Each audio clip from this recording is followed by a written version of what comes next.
TheSkyKid.com movie review. Robby, 1968.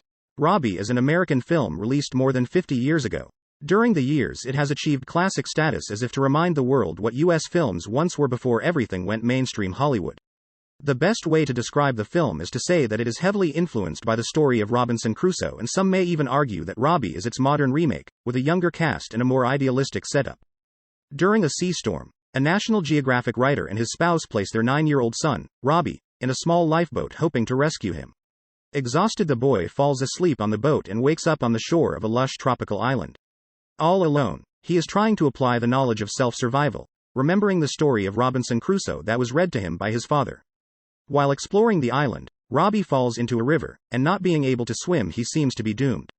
Thankfully, a young native boy about the same age sees Robby and jumps bravely into the water to save him from drowning. The boys become friends and spend many idyllic days and adventures on the island, both happy that they have escaped the horrible loneliness.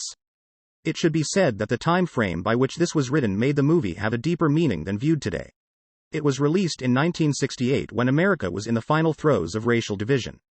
This movie, featuring Rip Ciani as Friday, a boy of African descent, and Warren Rahm as Robby, with his bleached platinum blonde hair, showed how children are raised color-blind and innocent. It demonstrated that survival depended on tolerance and understanding while embracing differences and casting off society's prudish and false beliefs. The contrast of black and white between the boys was a subtle reference to society's troubles. Well, society learned most of the lessons anyways. While the camera work was excellent, and I'm sure tricky, and the tropical location supreme, the acting is quite average. Working with children is difficult enough when making a movie, but the entire film rests on the acting of 2 and the dialogue of only 1.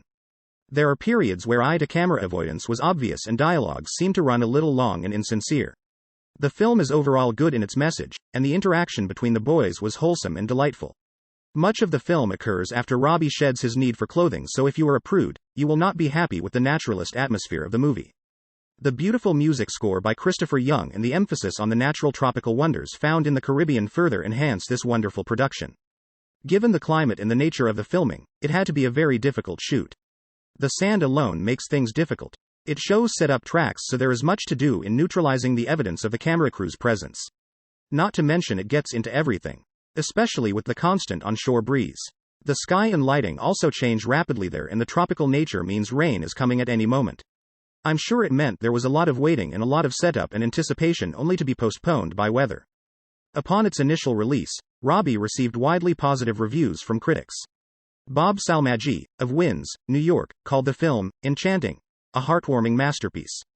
Howard Thompson of the New York Times called it a genteel little drama, purposeful in content, perceptive in tone. Yet in this day and age, the film does not have the impact that it potentially had when it was originally released.